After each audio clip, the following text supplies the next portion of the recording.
So I think we're live. Okay, yeah, we are. My iPad says we are on the internet. So we're forward today. Since we've been doing these videos more often, and we have our names attached to it, I'm not going to introduce myself. Kristen, we're probably going to just let Kimberly and Scott talk a little bit. And I would suggest we start with Kimberly. Kimberly is a HIPAA expert. Kimberly, what do you say about yourself?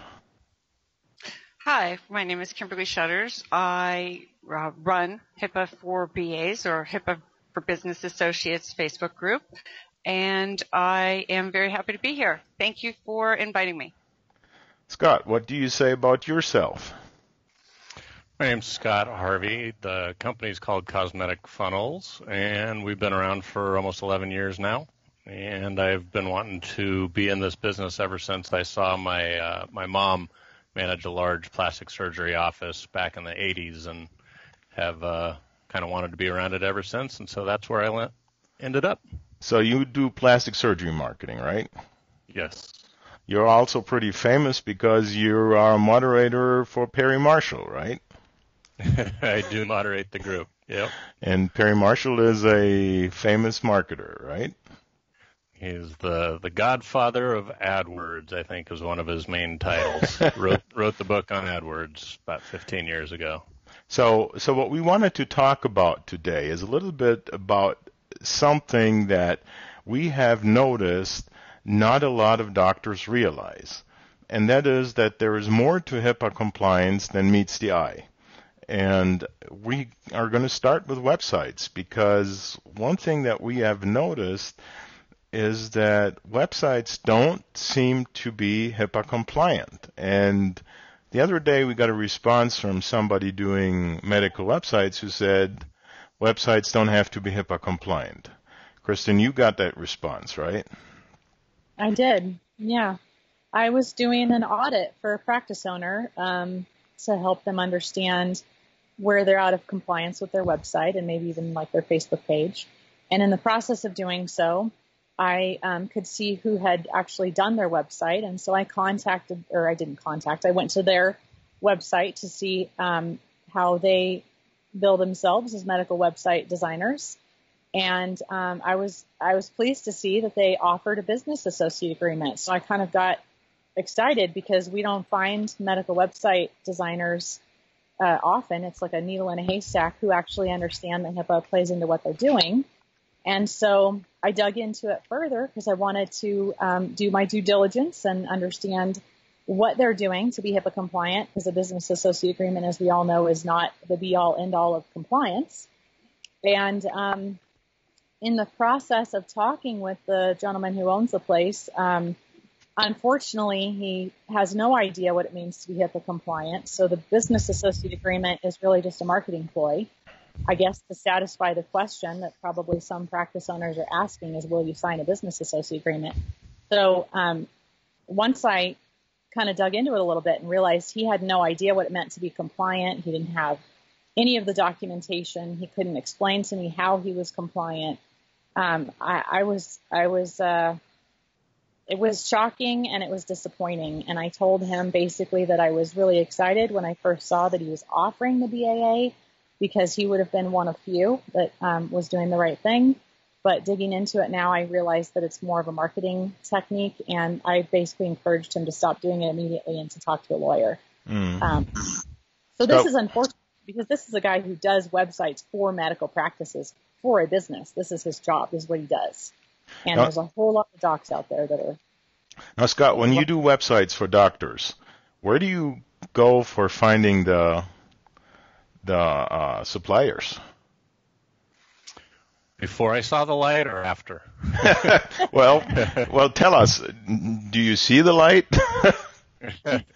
Well, before we didn't do a whole lot of websites. Just that wasn't something that we wanted to focus extensively on. But when we did do them, because we didn't have a full-time designer on staff, we would piecemeal that out to, basically do a freelancer that we had worked with for years and trusted and liked and so on. But, again, before I saw the light, I thought it was good enough to just know that we were handling everything correctly and doing what we should with it. Well, see, one thing, we here know that there is an issue with the website being HIPAA compliant. Why does a website have to be HIPAA compliant? What's the problem? Why?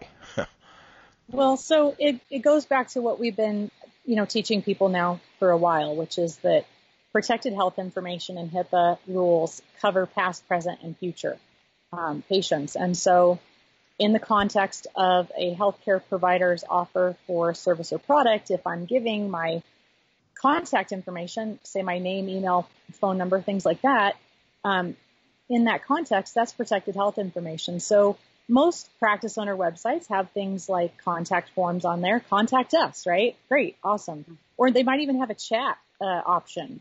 Or many of them have scheduling options, like schedule an appointment. And some of those are local to the website build, and some of those are third parties, and stories about those as well. But these are all areas where PHI now comes into play, because you're collecting contact information in the context of the healthcare provider.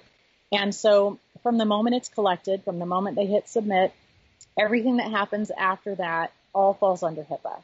And I think this is the thing Kristen, that's just your opinion, right? let me ask Kimberly.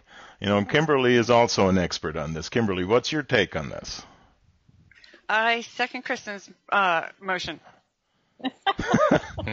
Well, you can't just say 18, that. No. There are 18 different PHI protected health parameters, and unless a healthcare facility performs what they need to do, then they are, if any of those elements are on their website, there is a risk. So then let me ask Scott again. Scott, you said there was a light that went up. What was your excuse before the light went up? My excuse before the light was basically, this is all pre-patient. This is a lead. This is just some random person that's interested, and who knows what will happen. And, the practice will take care of it once it's a patient. That was our out. So, I have a question for you, Scott. Before you saw the light, did it ever occur to you that the person that's filling out the contact form might already be a patient? It did, and I never put two and two together, I guess. And my mom, like I said, has been in medical forever, and so I think we know more about that than your average marketer. And so we wanted to do right, and we've always tried to go above and beyond. So this isn't because we wanted to get off easy or be lazy. It was just, that's the rule, and we're doing it the right way, so it's okay. I think you're speaking for a lot of people right now in your business. I mean, this is what we hear a lot, so not alone. Well, see, I started medical marketing in a small town in the Midwest, 40,000 people. And I started it for a doctor that was in town. And so, and I think I've said that in one of the lives already. I was sitting in a baby shower for my first kid, and there was lots of women there, and I knew all these women that were on the doctor's list. And it's like I was sitting there and I was thinking, oh my God, and at that point, I wasn't really sure how to react, because I knew this. I knew I had to keep my mouth shut. That was the first time I realized that this is more than just a marketing thing. This is a local town. These people, and they're going to the plastic surgeon, and they, like most women, don't want anybody to know that. and even if they just ask for an appointment, even that. And, right. And so, I think one of the reasons why today marketers don't think about this is because of the internet. It's just so impersonal. The best client, if you hear some of the best marketers talk about, the best clients are not your local clients.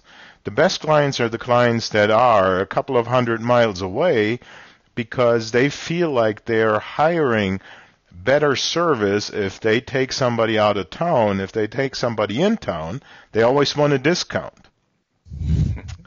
And so you are so far you're removed from it. And the question is how can we make marketers realize that they have a responsibility? How can we make business associates realize that they have a responsibility? Now, Kim, you've talked about this before too. Kimberly, sorry. I'm sorry. I'm really bad at those things. That's quite all right. You've talked about this before, that you have specialized in medical billers, and tell me, are these guys compliant? Are there compliant services there? I would say the majority of them, more than likely not, because a lot of them are individual organizations or sole practitioners that have been working with providers for possibly a number of years. They were not aware that they needed to be compliant with the HIPAA security rule. And so and if the covered entity has not asked them to sign a business associate agreement, it could be that they have not even been made aware that they need to assign a security officer or even perform the risk analysis. Mm-hmm. So what happens to a doctor that hires somebody that is not compliant? Don't laugh. I'm serious. What happens to a doctor? There's dollar signs behind it, and there could be bars around it. I mean, it's a general answer to a general question, but when the covered entity does not have all the appropriate paperwork and systems and processes in place and the documentation in place, they're just putting themselves and their business at a huge risk. And the business associate themselves, the medical biller, the marketer, the whatever, whoever it is, the accountant, whoever that's working with them that has information that would be deemed protected health information, they're also at risk for not having their ducks in a row and their documentation, and that business associate agreement between them actually helps protect the business associate as well. So there's just a whole lot of not good stuff that comes from not having that stuff in place. So is it enough to sign a business associate agreement, Kimberly? That's Joe. No. No. The covered entity should, before they hire a business associate to create, receive, maintain, transmit, or store protected health information, they should perform their due diligence on that business associates to confirm that the business associate has done what they need to do to be in compliance, that they have policies and procedures, that they've done the risk analysis, and that they are mitigating the risks that they've identified, and not just a signed business associate agreement. It's not So what does due diligence mean? I mean, you guys can talk about these terms, but what does that mean? What's my due diligence? What do I have to do? If you would tell me and Scott, we're both marketing guys, what do I have to do? What does my doctor have to do? Because, as far as I understand it, I have to have a business associate agreement with my doctor, but not only with my doctor. Also, for example, if I outsource autoresponders, emails, text messaging, if I go, and that's where we started, if I outsource the web design of a doctor's website, I have to have a business associate agreement. So I have to do what you call due diligence. What is that? Yeah. There's a lot of technicalities that we could get into, but I don't think that's going to help anybody. I think the key here is that you need to ask questions, and you need to know what questions to ask. And, we could give a couple of examples, but it wouldn't be a good use of anybody's time to go over here's the thing, every little thing that you need to, look at for due diligence. But just to give you an example, when I was talking with that website development team, the people that report themselves as medical practice owner website designers, and I started asking a couple of questions. The first question I asked was, do you have a documented risk assessment and mitigation plan? And if so, may I see it? You didn't even know what it was. I don't need to ask any more questions after that. I'm done. You know what I mean? Like, I think we could probably help people by giving them some questions to ask, and we could give them maybe even an order to ask them in that might help them not have to ask so many questions. I mean, there's a couple of key questions, and you're going to get some decent answers, and you're going to pretty much know whether you need to go any further. Due diligence could be one question. So it doesn't take much. Well, Yeah, so what you're saying is I have to ask questions, but is that enough? I just ask questions and then I'll just put it in a folder, and then. So what happens if I know that billing company that I work with is not HIPAA compliant? What happens? Kim, you want to answer that one? You're actually supposed to terminate your agreement with them if you can.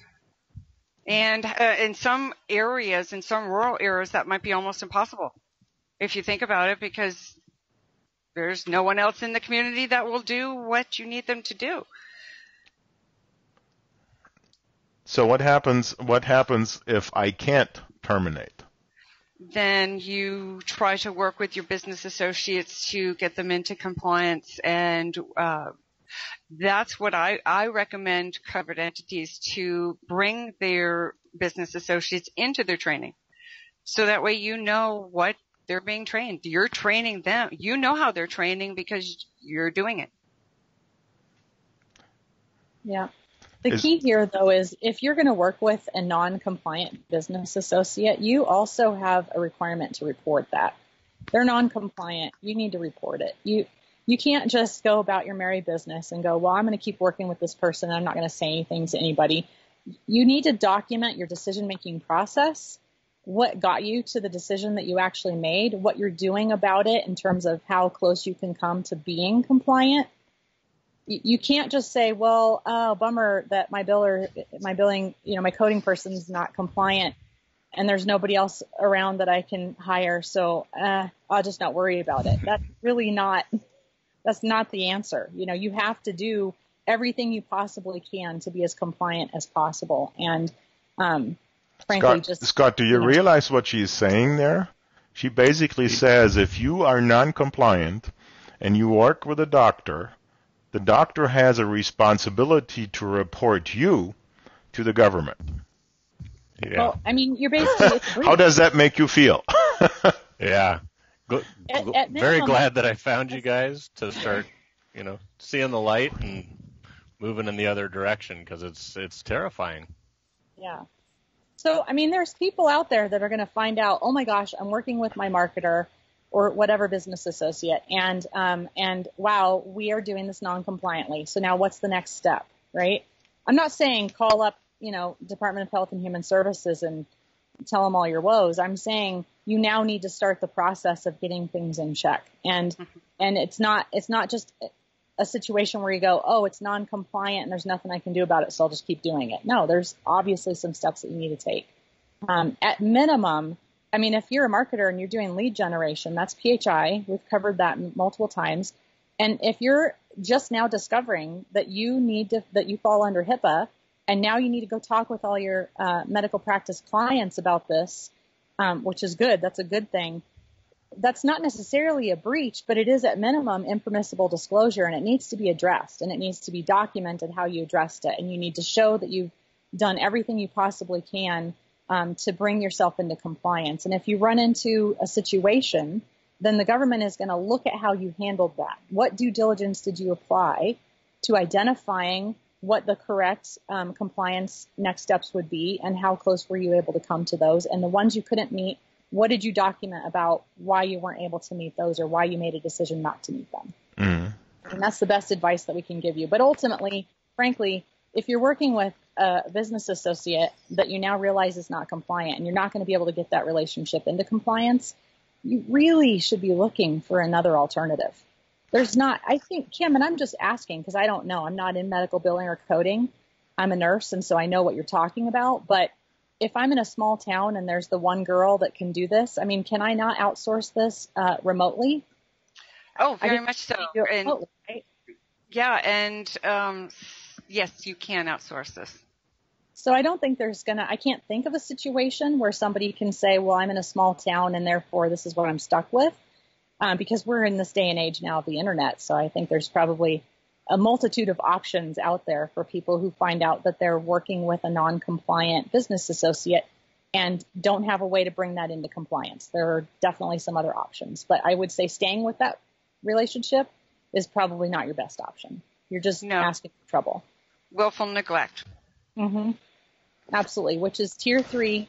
Those are the worst fines. That's 100 times the minimum fine you could ever ask for. And once you are doing something knowingly wrong and you don't do anything about it, the government no longer has the ability to work with you in terms of waiving or reducing those fines. Well, so but you're see, and I'm saying that all the time. You always come with this scary stick and you say it's a fine. I'm not worried about the fine. What I'm worried about is what's called a corrective action plan. You know. Right. What's a corrective? It's when they come to visit your business and they don't leave for a couple years. Yeah. Okay, couple years. But yeah, the minimum 2 years, maximum I've seen is 6. And once the government comes to visit, do they ever leave? Yeah, and they're fingering your business from that point forward, and you are at the mercy of. And if you didn't separate. In my opinion, if you didn't separate your financials from your other, then maybe they're getting you into your financials, and not a place I'd want to be. No. And here's the fun part. She's talking about moving forward from getting caught. Let's also mention that they can look back 6 years. It's like the tax man, right? I mean, we all hold on to our tax information for, 7 years because they can look back. They're not just looking at what happened. And they're not coming after people because they want to. Most of the time, it's because there was a breach or a complaint. You're basically one complaint away from. Now, see, there's one thing that I tried to understand before we went on live. That's the issue with, a web designer. What is it? If let's say I am completely compliant. I have my company set up so that I know I am HIPAA compliant. And then I hand off some stuff to a web designer. I have them do, let's say, the before and after page on the plastic surgery site. And Scott, you know that the before and after page on a plastic surgery site is the most visited site or the most visited page on the site ever. Yeah. Because it is important to have that on there. And I have permission from the doctor, from the patient, to put those pictures on there. Am I allowed to hand this off to my web designer and have them fix that site, or how do I do that? Compliantly, sure, but you can't just pass off before and after pictures or videos or testimonials of any kind. You can't just hand that over to a web designer and say, "Hey, can you put this on my website for me?" I mean, that's protected health information. Now there's Fiverr. No, there's one other question. Go ahead. You can't hire someone from Fiverr that could be outside the country. Oh, brilliant. Well, see right. that was where my next question went, because Kimberly, you wrote an article about this. One thing that happens in marketing all the time is that you outsource something somewhere. And what can you do? The issue is obviously you could train those people, and we've talked about this a little bit. You could train those people and make sure that they are trained. But the other day I commented on an ad from a company that runs doctor marketing in Australia, and they're targeting American companies. How could a company from Australia, a marketing company from Australia, be HIPAA compliant? Is that possible? Yes, you can. Anyone can say they're HIPAA compliant, but how? If the provider, just like a business associate signs a business associate agreement in the scenario you gave us in the beginning, or for the audit that you had performed for the web designer, he had the BAA, business associate agreement, for a marketing. However, he did not have any of the supporting documentation to say, okay, I've done the work. Well, but what I'm getting at is this would be very difficult, right? It wouldn't be something that you could just brush off. No, it's really not. And so the situation really is that if I take this from a marketing perspective, if you are HIPAA compliant as a business associate, that is a huge benefit to you, right? You can go up to the doctor and say, hey, I'm HIPAA compliant. Here's my business associate agreement. Here's what I do to protect your information. You're in good hands. That is a benefit, right? It's not, one thing that I ran across in the beginning is really that I saw all these big issues around this. But when you are compliant, you actually have an advantage, right? Yeah, you do. Yeah, you know where you've identified where your risks are. You have an opportunity to plug them if you plug in your most critical risks, and you know where your assets are, and you also work at keeping your PHI secure at all times. So if I, as a billing company, hire you to help me to do this, yes, I pay you money, but at the end, I have a benefit from it, right? Because I can go out there and say, I'm compliant. Yes. And that's the same with marketers, with you, Kristen, right? Well, yeah. I mean, Scott has just told us that he's seeing the light. So I'm excited to watch that journey, because Scott's going to be able to tell his clients not just the statistics that he can bring them, not just the how many leads I'm going to get you, what my conversion rates are, how many of those turn into paying patients and things like that. But he's going to be able to, when he's actually out there competing for those clients with a bunch of other people who do marketing on social media, he's going to be the only one that can probably spell HIPAA. Okay. But in the conversation, 2 A's, right?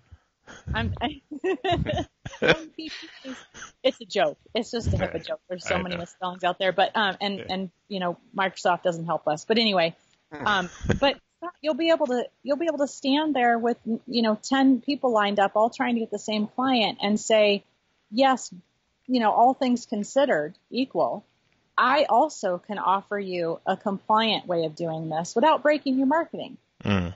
Yeah, that's important as a marketer. I'm sorry if I'm really compliant, but I can't bring you patients. That's not going to help you, doctor. I'm safe as hell, but I'm not going to get you any new business. So, yeah, it can be good. Yeah.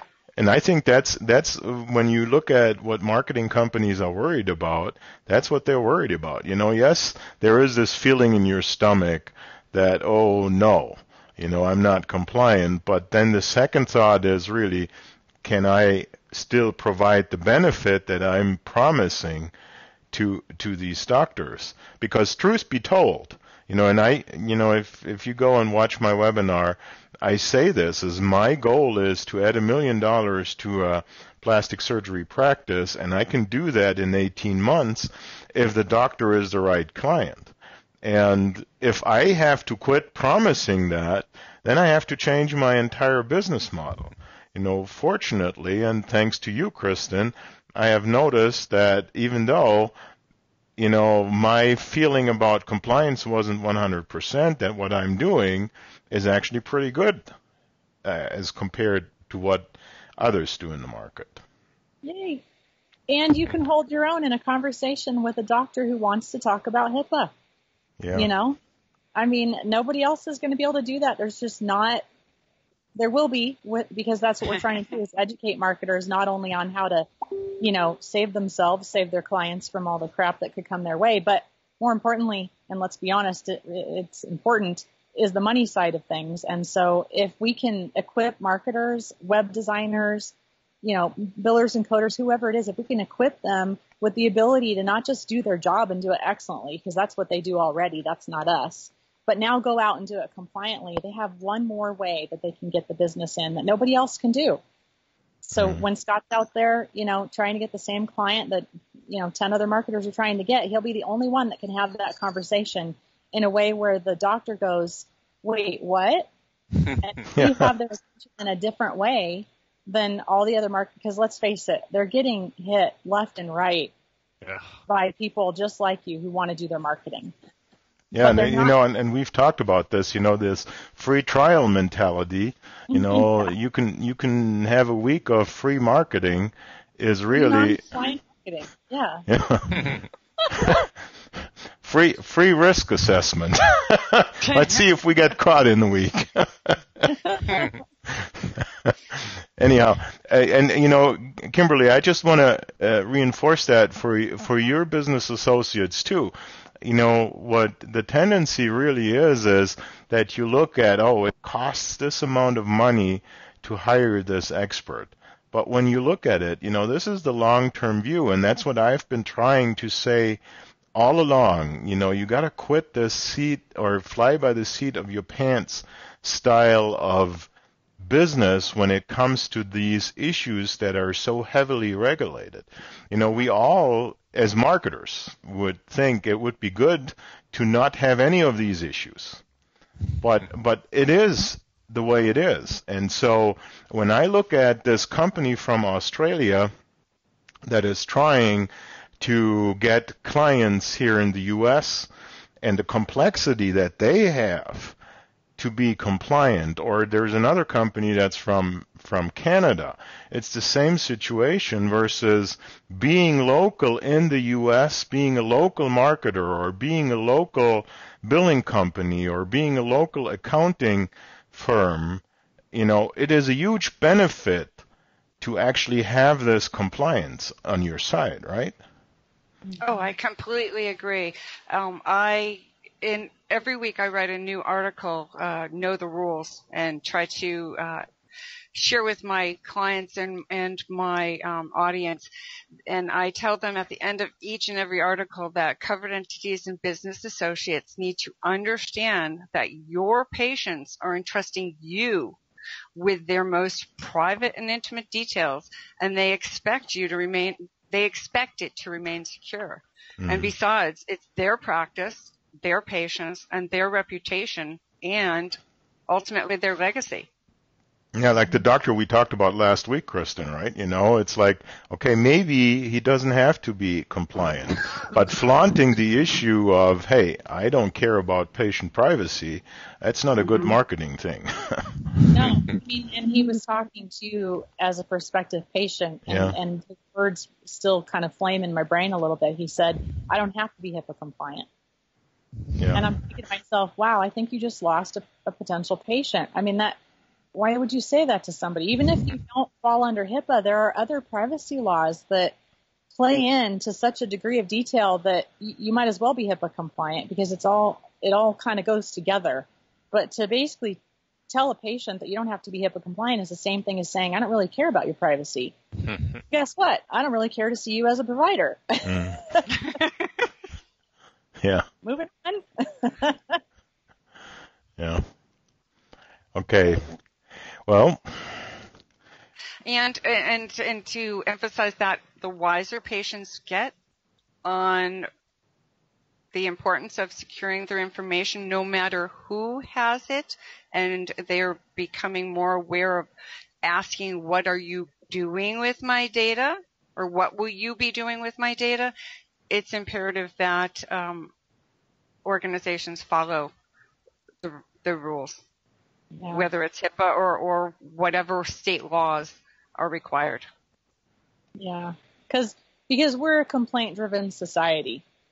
I mean, it is the culture, right? People complain more than they give compliments. It's human nature. And putting in a complaint is not difficult to do.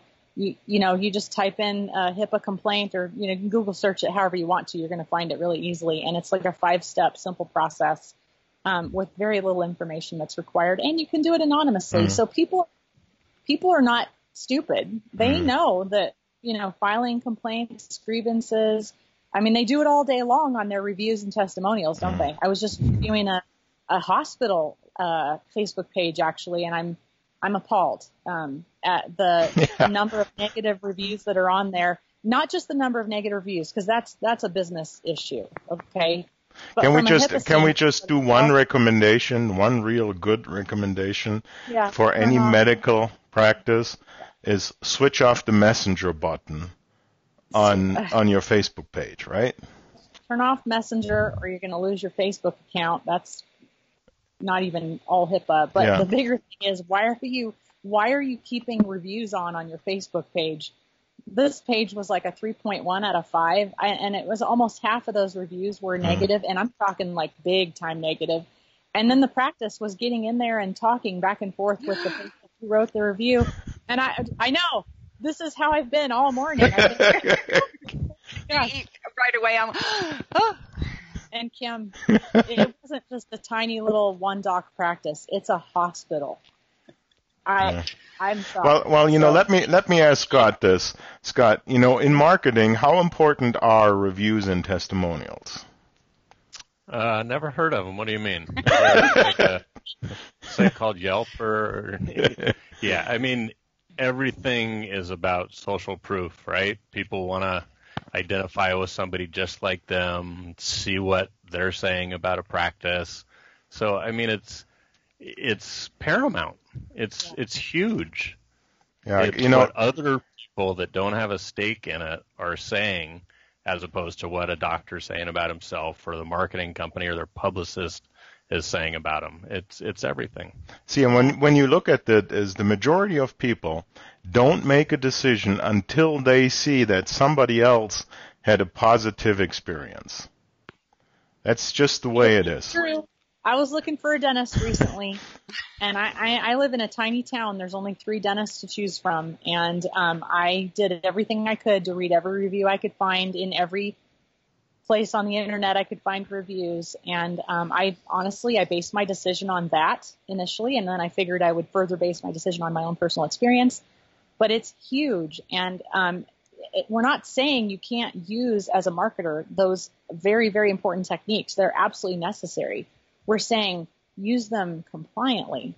Yeah. You'll get a lot more traction out of it, actually. From what I saw on that Facebook page today that I've been reviewing, I can accept it. And that's one of the things that I wanted to point out with this is, if you are a marketer that knows how to do this compliant, you actually again have the advantage, because it is not impossible to do this compliant. There is actually a way of doing it. Now, at the bottom of this, it says text HIPAA to 833-844-2699. And when you do that, you're actually, we're giving you a resource where you can ask, or where you get questions that you can ask your business associates, be it as a marketer, be it as a billing company, be it as an attorney, an accountant, or as a covered entity. Because what you need to do is you need to understand that you cannot just sign a piece of paper and be done with it. You need to know if the company that you're working with as a subcontractor is compliant. And that you do by asking the right questions. So, as a marketer, you need to ask your subcontractors. As a doctor, you need to ask your marketers, your billing companies, your accountants, your attorneys, your web designers, and one important thing that I want to point out, which, we have neglected to talk about, is the guy that comes and fixes your computer. That's, to me, that is a big thing. The guy that comes and fixes your computer has access to your patient data. And you have to make sure that this is not a fly-by-night operation that does this. And I see that everywhere. When I sit in a doctor's office as a patient and I see somebody with half pulled down pants walk in there and with a computer in their arm, it really worries me. You had half pulled down pants, Joe. I wasn't really sure where we were going with that. Thanks for the visual. Get in the robe, or this is the yo homie don't you know me guy that's coming to fix the computer. I got it.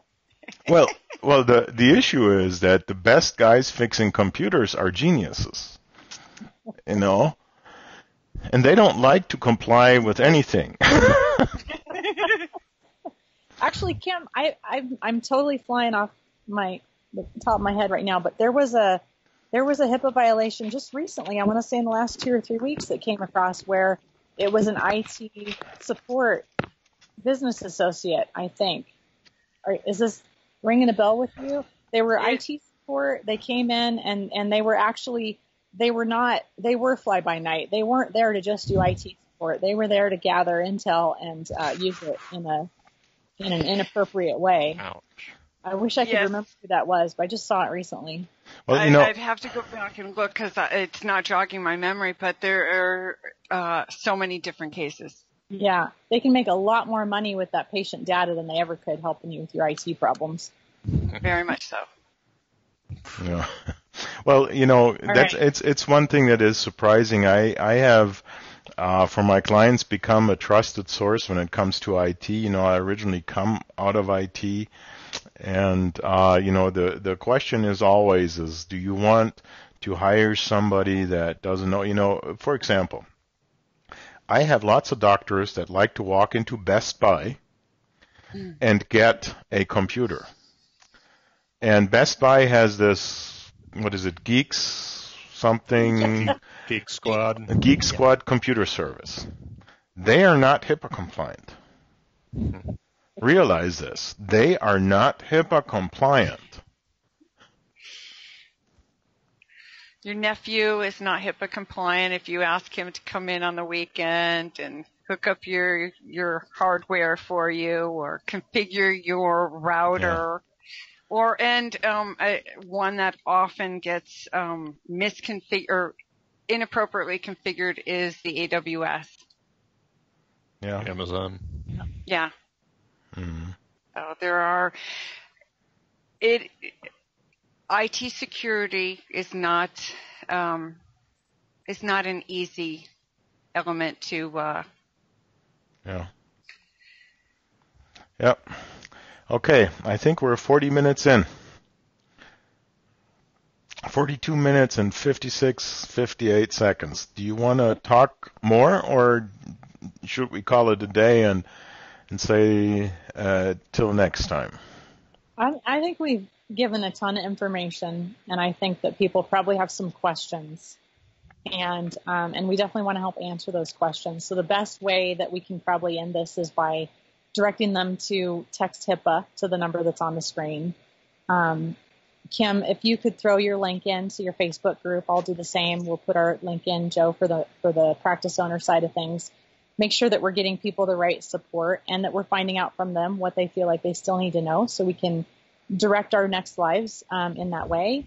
And then ultimately, I think what we want to do is get people a checklist. We've been talking a lot about due diligence and questions that you need to ask, and in some cases, even questions that you could ask that keep you from having to ask any more questions because you found out what you need to know.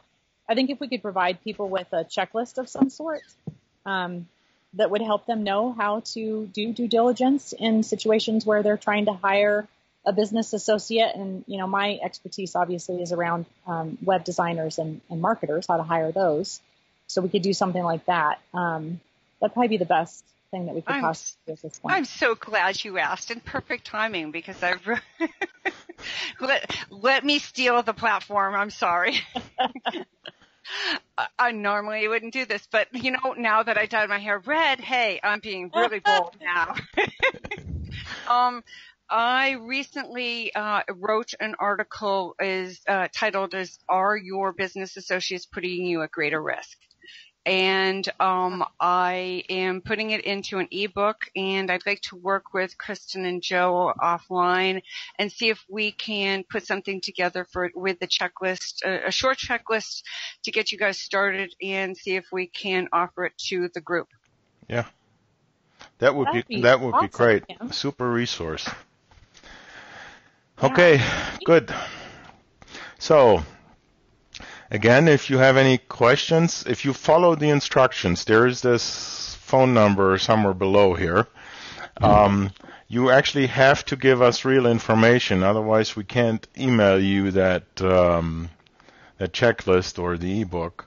So if you text HIPAA, it's going to ask you some questions. Just answer them, and you will get the information, the checklist, the due diligence. It actually will take you to a website where you can choose what resources you need. So I think that is it for today. I want to thank everybody that is listening to this for actually staying with us for 45 minutes right now. And with that, I'm going to sign off. Anybody else still have something to say? I just appreciate Kim and Scott joining us and helping us to have these conversations with people. Scott, in particular, I mean, your vulnerability is awesome. For you to come on here as a marketer who's just learning all this stuff. you got to say that Scott is doing this compliant now. So he's in heaven. He's not in hell anymore. Awesome. Exactly. And you made He's it in HIPAA heaven. Yeah, It really that's why. can't be done. That's why I haven't slept in the past few months, though, right? Yeah, but most of that was probably you just going, what?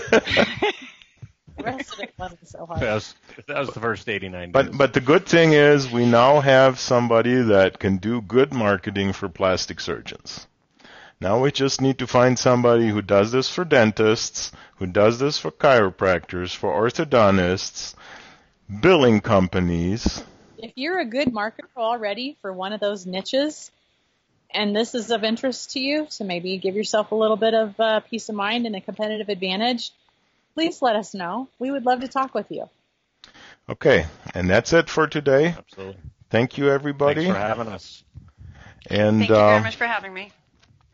Bye. I look forward to doing the next one. Sounds good.